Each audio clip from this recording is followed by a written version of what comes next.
Hello, my fellow hunters, lore lovers, and connoisseurs of supernatural chaos. Welcome back to Supernaturalist, the podcast where we dive into the monsters, cursed objects, folklore, and dark weirdness behind supernatural. Today, we're talking about one of the funniest and weirdest and most entertaining episodes in early season 3, Bad Day at Black Rock. This episode is such a wild mix. It's part cursed object horror, part screwball comedy, part mythology setup, and part Sam Winchester can't catch a break, literally or spiritually. And then, of course, there's Bela Talbot. Beautiful, brilliant, infuriating, stylish, and dangerous. And portrayed with so much sly charm by the lovely Lauren Cohan that you almost forgive Bella for being an absolute menace. Almost. So the darkness around Sam gets worse. This episode begins on a much more serious note than you might expect from the Rabbit's Foot episode. Kubrick visits Gordon Walker in a prison after he was arrested when Sam anonymously called the police on him for all the weapons in his car. Gordon tells Kubrick that Sam was actually trying to stop the Devil's Gate from opening, not unleash it. But Gordon doesn't care. He has already decided that Sam is something unnatural and needs to die. And that matters because it frames the whole episode with an ominous shadow. Even while the story becomes funny and chaotic, there's still this grim thread running underneath it. Sam is being hunted not just by monsters, but by belief, a belief system, by fear, by paranoia, by the human need to turn uncertainty into a target. That Gordon thread gives the episode weight, even when the rest of the hour is gleefully flinging Sam down a staircase of terrible luck.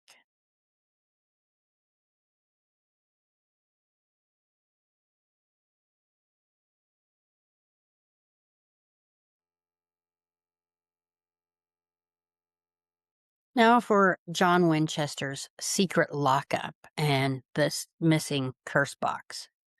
So when Sam and Dean investigate a break-in at one of John Winchester's secret storage spots, they find a hidden cache of weapons, of keepsakes, and cursed objects all over the place.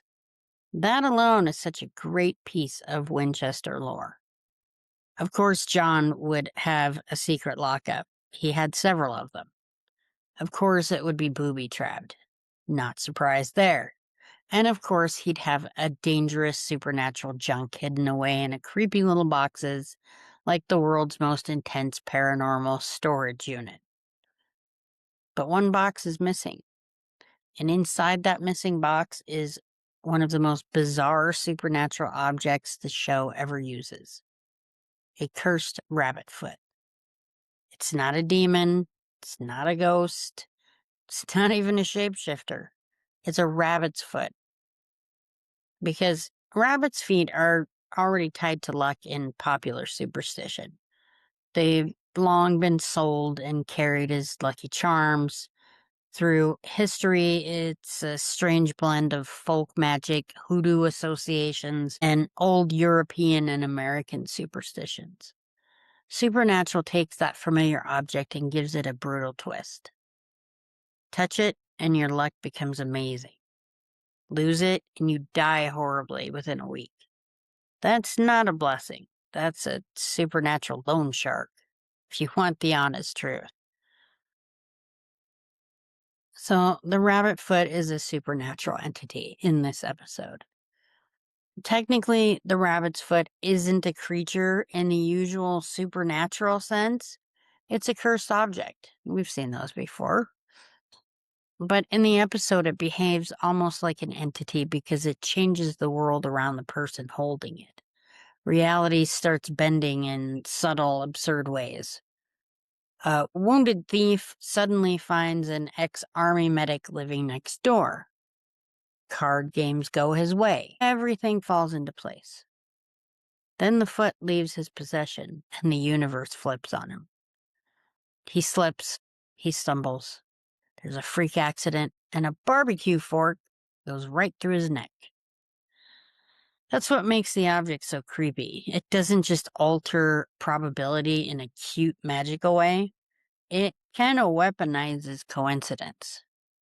Good luck becomes unnatural, and bad luck becomes lethal. And that kind of curse is terrifying because it feels invisible. You can't punch it.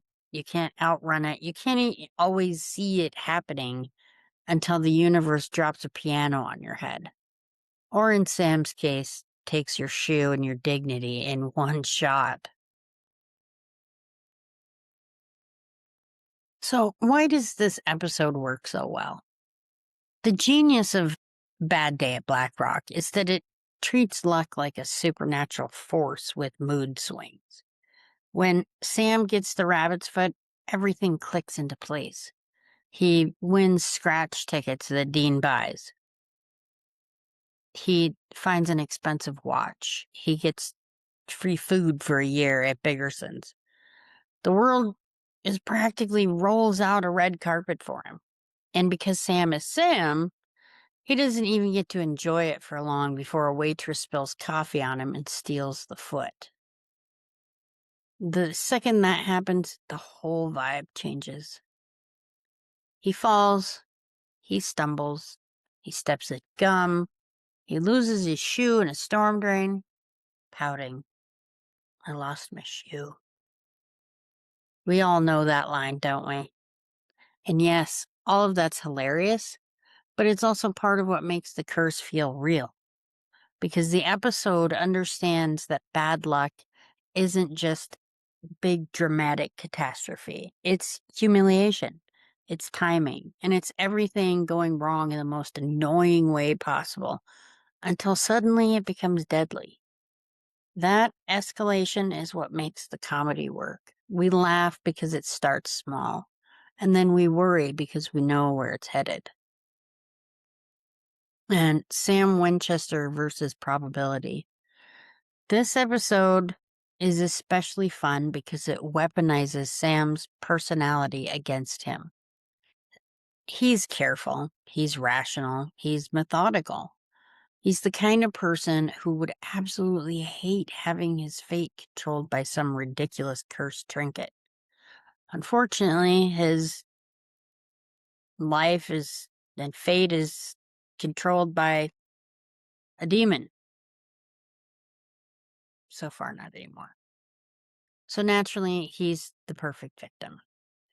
Watching Sam try to function while the universe actively betrays him is one of the great comic setups of the series. And yet, beneath the humor, there's still something unsettling here. The curse strips away the illusion of control. Sam, he can be smart and prepared and alert, but if the world itself has turned against him, none of that even matters. That's the deeper supernatural idea at work with this episode. What if fate can be tilted by contact with the wrong object? That's ancient folklore territory. Talismans, cursed relics, unlucky items, stolen charms, and objects that carry consequence. These appear in stories all over the world, and Supernatural taps into that old magic and logic beautifully. And enter Bela Talbot. Oh, Bella. This is her first appearance, and she arrives like she was born to ruin the Winchester's day. She's a high-end thief who specializes in supernatural objects, selling them to wealthy clients for profit rather than using them to save lives. Lauren Cohan's performance gives Bella elegance, confidence, and just enough mischief to make her instantly memorable. She's not a hunter in the Winchester sense. She's not trying to protect anybody, and she's definitely not motivated by revenge or duty. She sees cursed objects as occult artifacts, as inventory. That kind of makes her incredibly fun because she's operating by a completely different moral code than Sam and Dean, or lack of morals. When they see danger, she sees value. Where they see a curse that has to be destroyed, she sees $1.5 million. And Lauren Cohan plays her with that delicious mix of poise and provocation that makes Bella impossible to ignore. She's cool under pressure, always 5 steps ahead, and ruthless enough to shoot Sam in the shoulder without losing her composure. She really is the villain we love to hate because she's awful and she's fabulous.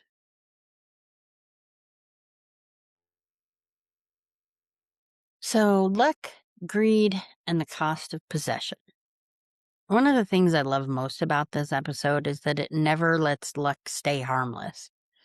The rabbit's foot is tempting because the benefits are immediate: money, success, convenience.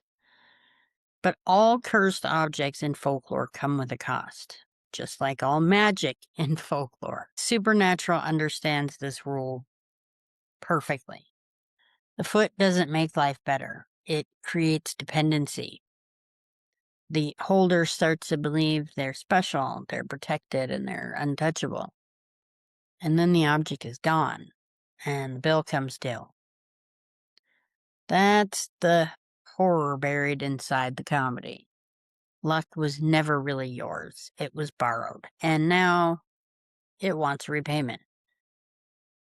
Bella, of course, understands the value of the object, but not in its moral weight.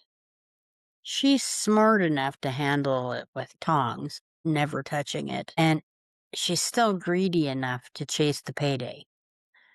Dean finally beats her, not with brute force, but with reflex. He tosses the foot, she catches it instinctively, and suddenly she's part of the curse too. That is such a satisfying moment because for 1 second, Bella has no control. And on a show like this, loss of control is everything. As for the Gordon Kubrick thread, while all this cursed object mayhem is happening, the Gordon story keeps simmering in the background. Kubrick becomes convinced he's on a mission from God to kill Sam. Gordon, even while doubting the divine framing, is more than willing to help weaponize that obsession. This is important because it shows how dangerous it can be in the supernatural world. Kubrick doesn't need proof. He needs permission. He has faith. And once he believes heaven is on his side, murder becomes this righteousness in his mind. That's kind of chilling, and it keeps the episode from floating away into pure comedy. The rabbit's foot plot may be wild fun, but the Sam mythology is still tightening like a noose in the background. The message is clear. Even on a funny day, danger is never truly far away.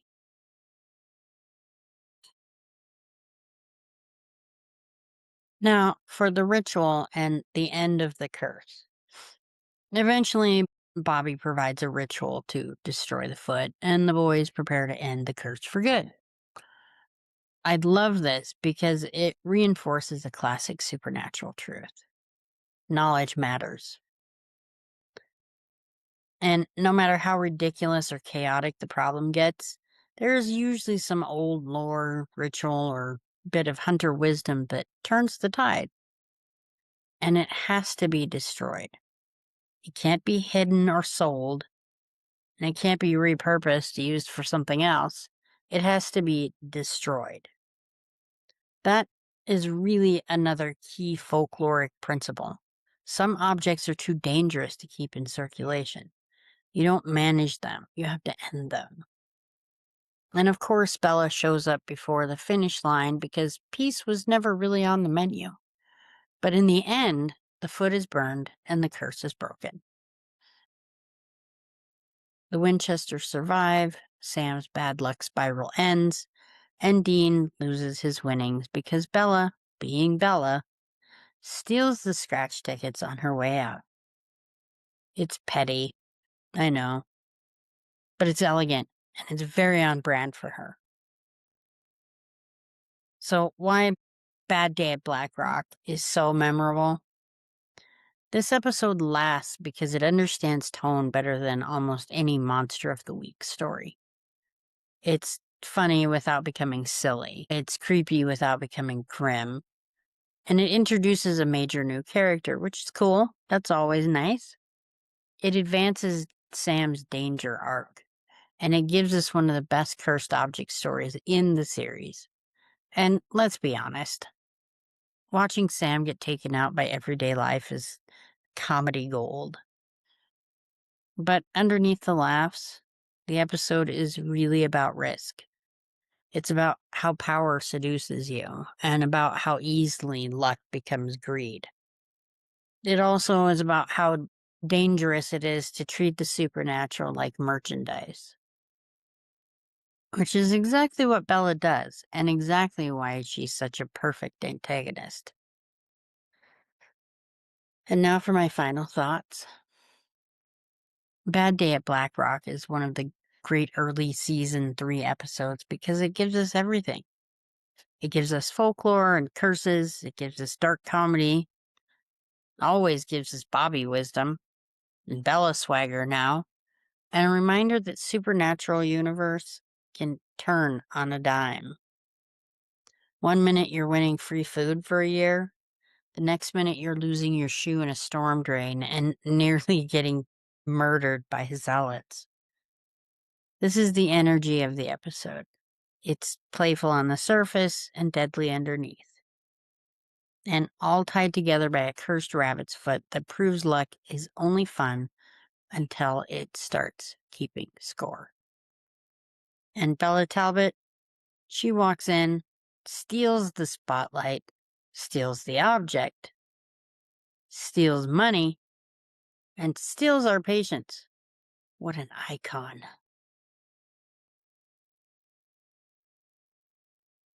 Now for fun facts and behind the scenes info. Bad Day at Black Rock first aired on October 18th, 2007. It was written by Ben Edlund and directed by Robert Singer. It also marks the first appearance of Lauren Cohan as Bela Talbot, the stylish, slippery villain fans love to hate. Maybe even more than Metatron. We'll find out. The episode was designed as more of a supernatural comedy caper than a standard monster hunt. Season 3 production coverage notes that Ben Edlund pitched a lighter screwball-style episode that was built around a cursed object rather than a creature, which is a big reason this episode feels so fast, odd, and funny. The curse box concept was inspired by the idea of Pandora's box, that sealed container holding dangerous forces that should never be let loose. That mythic influence helps explain why John Winchester kept cursed objects locked away so carefully. And a fun visual detail from production, the team reportedly hid rabbit imagery and scenes tied to good luck. It was like a subtle nod to the cursed rabbit's foot at the center of the episode. Kind of interesting.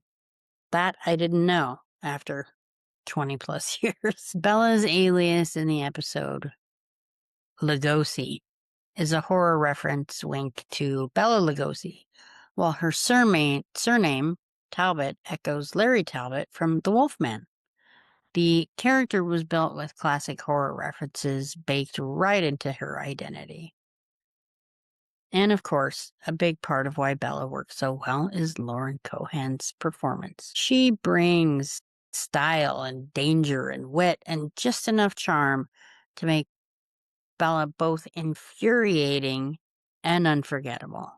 Her debut here immediately established her as one of season 3's standout additions. I know everybody dislikes Bella, but I kind of like her. Yes, she's a pain, but I like Lauren Cohan, so I can't see her as bad.